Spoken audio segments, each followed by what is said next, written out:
the end of the day, we really did roll out hundreds of thousands of dollars. We really did. We actually had time for a soft start. Right? We were told that we had to go live by election day. Come to find out that actually read the legislation, we had to go live on election day, which is really convenient because it's a federal holiday. So you can't go live on election day. So we actually had 2 free days to practice, which was wonderful. So we had 800 new employees. Did I mention that this company had 100 employees when we started? They got 800 people just answering the phones for the business. Most people can't hire 800 people, let alone do all this other stuff anymore. It was insane. All right. So roughly 1,000 folks in the call centers. That really the call centers. You can't see the that's just 1 or 2 locations. Hundreds of thousands of veterans received their letters. We rolled out the letters in waves. We started with the ones that were most important. And then we rolled out the next wave of the 40 milers after that. Misinformation is killing everybody, so the most important thing we can do when we answer the phone call is just answer questions.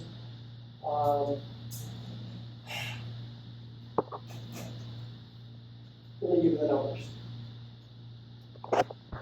As it is, 0 veterans have the option of getting health care outside of the VA. 30 days later, 200,000 veterans have the option. Metric 2, number of veterans who actually made the choice. Initially, 0. At the end of November, 2,300 had chosen. At the end of the following month, 4,300 had chosen. I can show you, and I will show you, a graph of how that number increases and increases and increases and increases. As of 2 months ago, I think over 100,000 phone calls a month. 100,000 phone calls a month. There's 10 million veterans. How do you take 100,000 calls a month? Because the VA is that broken. They needed it that badly. Third metric, for veterans who were on wait lists, 30-day wait lists. You know what? 24.4 days was the average appointment time. So these are guys who weren't going to get care for months on end. And when we went live, those folks that first month, now this is a retroactive metric, we couldn't prove this until a couple of months later, those guys got an average appointment of 24 days. By the way, is average the right metric to use on quality folks? No, it's skewed data, right? It's big, long fishtail, big, long tail on the side. Median is the right metric, and the median was 23 days. I just point that out because it makes it look better. Did we document any of this? We didn't document jack. You get it done. Right? If the documentation is value added, update the data. We were doing iteration after iteration after iteration after iteration. We did 5 iterations in 7 months, including 4 bespoke, personalized software workflow management solutions. I happen to have been working for a software company at that point, so that was what we did. It was ridiculous.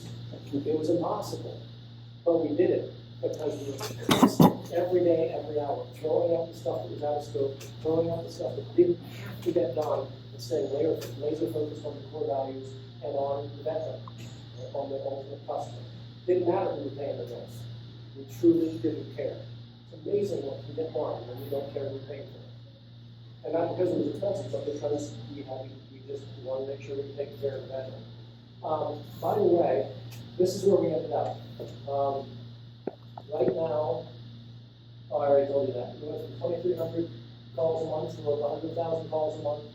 We're down to 18 days, 18.6 days average appointment time, 15 days median time, and it's just growing. FlyWest has gone from 100 employees to 18 months later, 3,600 employees. They've gone from 2 call centers to 10 call centers. It's insane.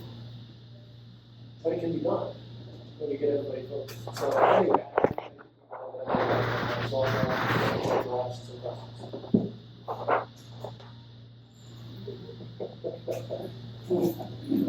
I'm looking out at the crowd. People's hair is like straight back. Who would like to speak?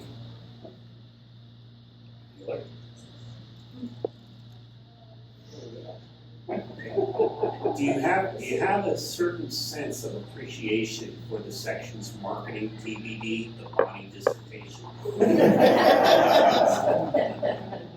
Now this is something really incredible, because how much have we been hearing for the past year and a half of veterans and veterans administration and veterans affairs being broken.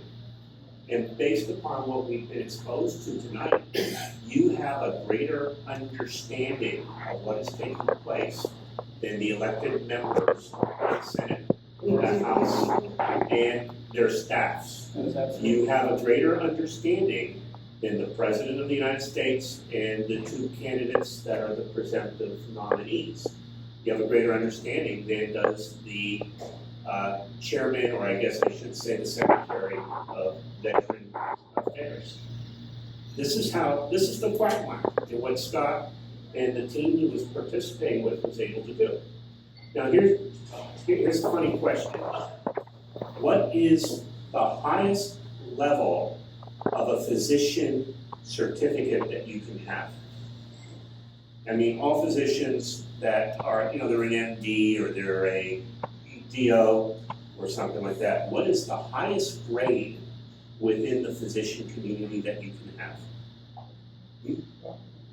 A doctorate, a surgeon. It's each specialty within medicine has the American Association or the American Academy of Cardiologists, thoracic surgeons, pathologists, and if you hold the top rung, you are a fellow. Okay, the next step down is, and they call that being board certified. The next rung down is board eligible. You haven't completed the application, but you've met all the requirements. Now on the business side of it, in the administration, there is the American Association of Healthcare Executives. The highest designation you can have is a fellow. Now I made a call into the VA, and the VA couldn't tell me anything about this. And this is after spending about an hour and a half on the phone. So I decided to call into Chicago to the American College of Healthcare Executives. How many members do you have that are at VA medical centers? Who say? Who say? Now, is there any wonder why things are broken when people are getting into positions of power based upon the handshake, the coffee bar, fraternity, sorority, political expediency?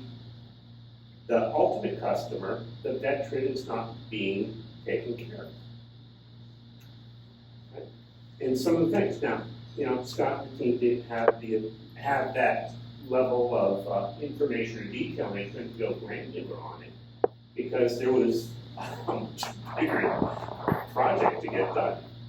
But because of what you did, Scott, and what the rest of the team did, there's a lot of veterans that are getting into some very good health care that they otherwise would not be receiving.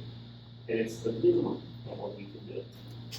I want to jump in really quickly on that, because understand, none of this was related to the healthcare network. This is all about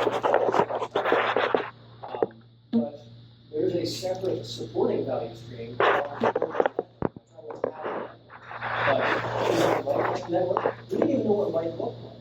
There was no way to know what light looked like, so we just had the network that we had. As soon as those phone calls started coming in, we immediately started using that data to paint the picture, build a heat map of what kind of services are needed where, what volumes.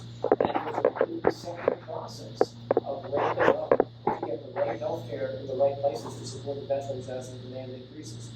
We didn't even touch that in the first 30 days. So the complexity is actually orders of magnitude more than what we've seen. And to Greg's point, you're right, the VA can't do what it is the task to do. It has to rely on the private sector. So when they finally came up with their contract, did they make it worth your all's while? It's a trick question in that because we succeeded, okay, so this is it's a trick question for two reasons. One is because if we had failed, they arguably would not have So all of the risk was on us. And this is not just Tri-West. Everybody went in there. You can't write contracts for 10 subcontractors around requirements that don't exist. You can't do it. Everything was done on a handshake. Everything was done at the speed of trust. And at the end of the day, did we make money on it? Yes, we did. But again, purely by the grace of God, because we could have just as easily lost our shirts. But here's what Tri-West is now, and I will say this for the record. Right now, as of July 12th, 2016, 18 months after this program went live, the VA owes Tri-West $200 million in back pay.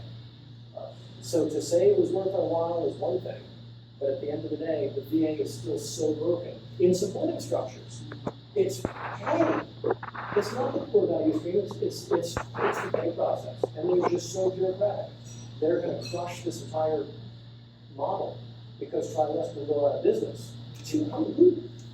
What investor is going to invest? Did I mention Tri-West is privately owned? Did I mention that there are a dozen or so core investors in Tri-West? And they are owed $200 million by the VA? And there's a new contract out. It's going to hit the street in about 2 weeks to take this and ramp it up on steroids. I would bet you 1 in 3, HealthNet doesn't even go after it.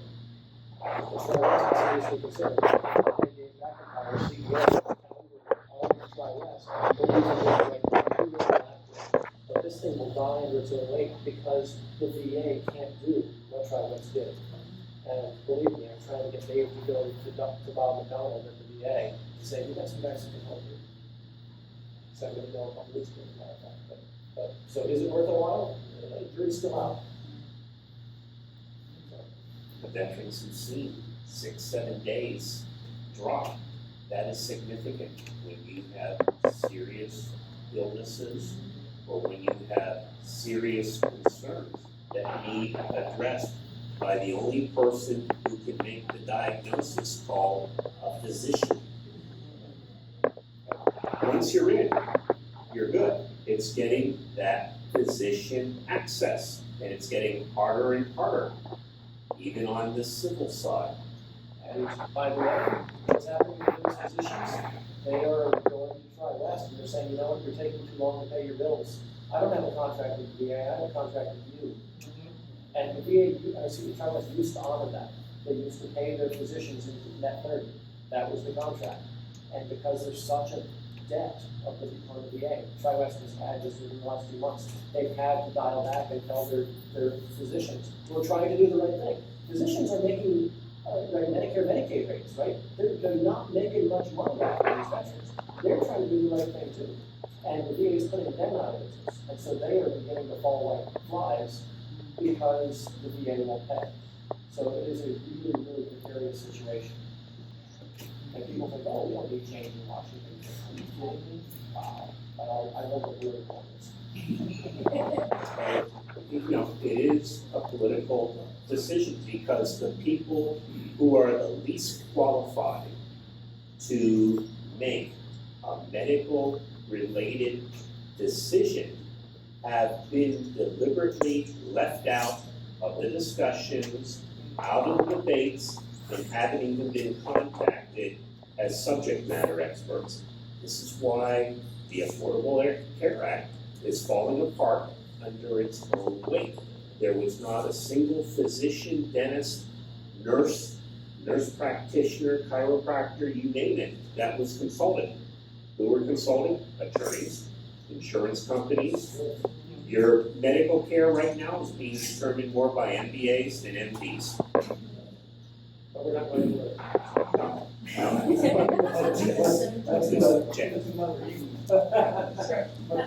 But we're just implying that this problem did not exist today, 6 years. It has been going on for years. And it's not for one day. I mean, no, we just woke up and we discovered the problem. We just woke up and discovered that the VA was bold-faced lying, keeping 2 sets of books, and that veterans were dying as a result. When the truth came out, Congress did the only thing they know how to do. They threw money at it and they passed legislation saying they could sell. Conveniently, it happened to land on the desks of people who knew how to make it sell. One of the problems people there to solve the problem. There are more people to talk about the problem. That's well said. That is well said.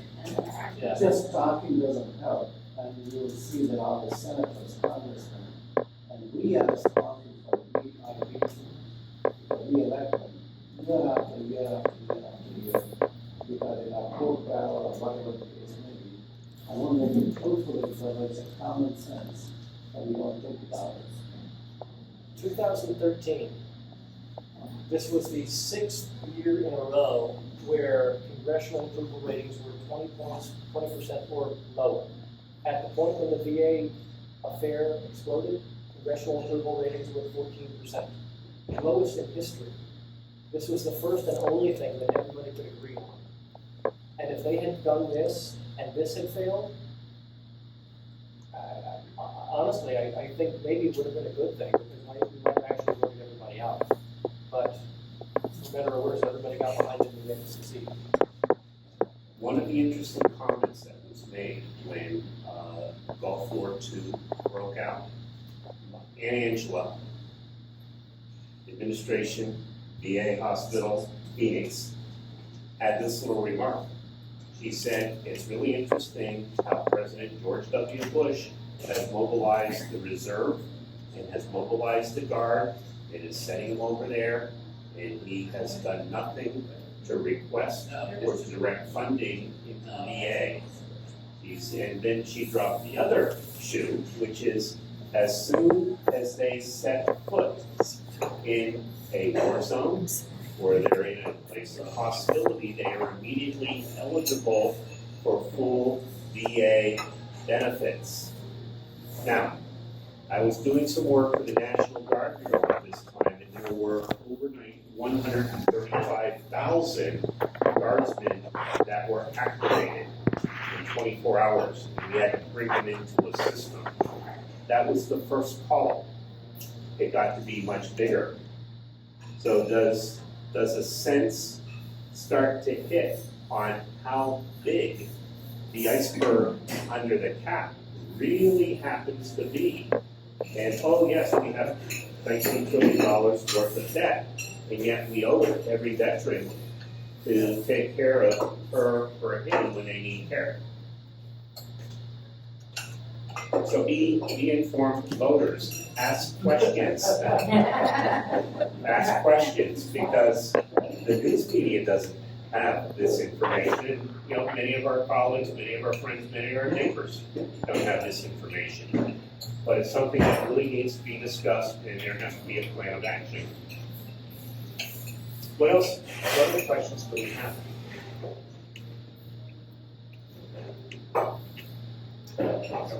Yeah. Mine's a little more mundane. I know that you basically got that thrown out there in as quick a time you could, and with the plan of revisiting things and basically going through all the circles that we see the different initials when you are reading the books to study for the exams.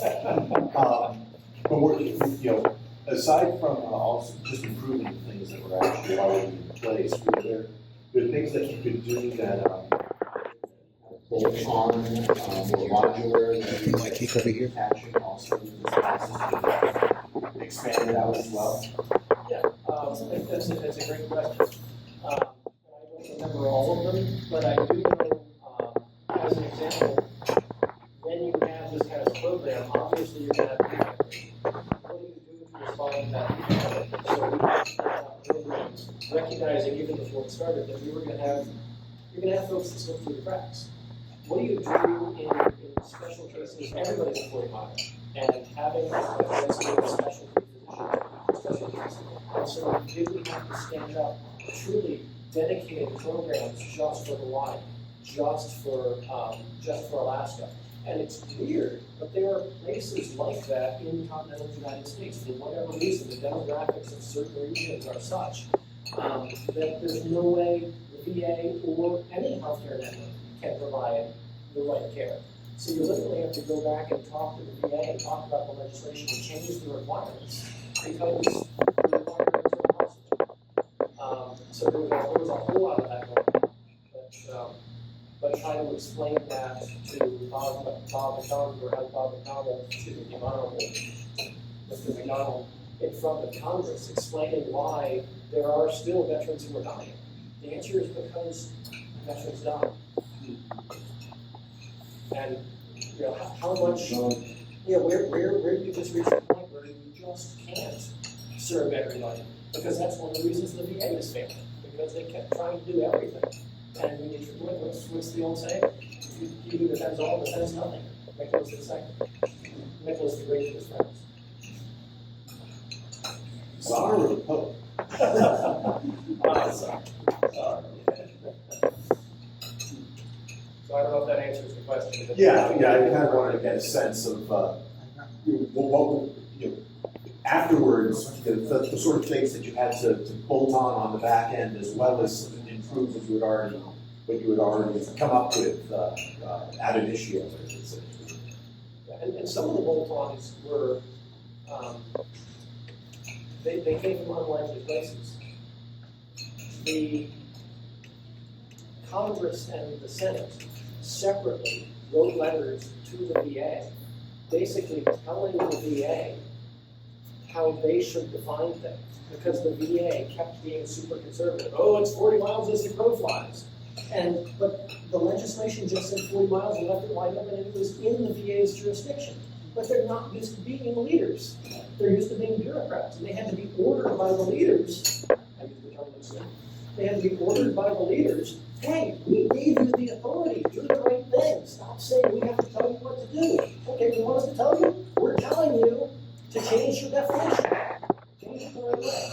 So we got support from a lot of different places, and we didn't expect. And you dial, I can give you the phone number, 1-866, and it's actually in the slides. You can call right now. If you know the first voice that you hear, you can Bob McDonald. Thanking people for their service. Oh, my dad's probably called that number. He was active duty Korea. Cool.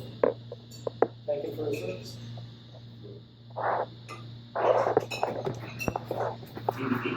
Well worth it tonight, wasn't it?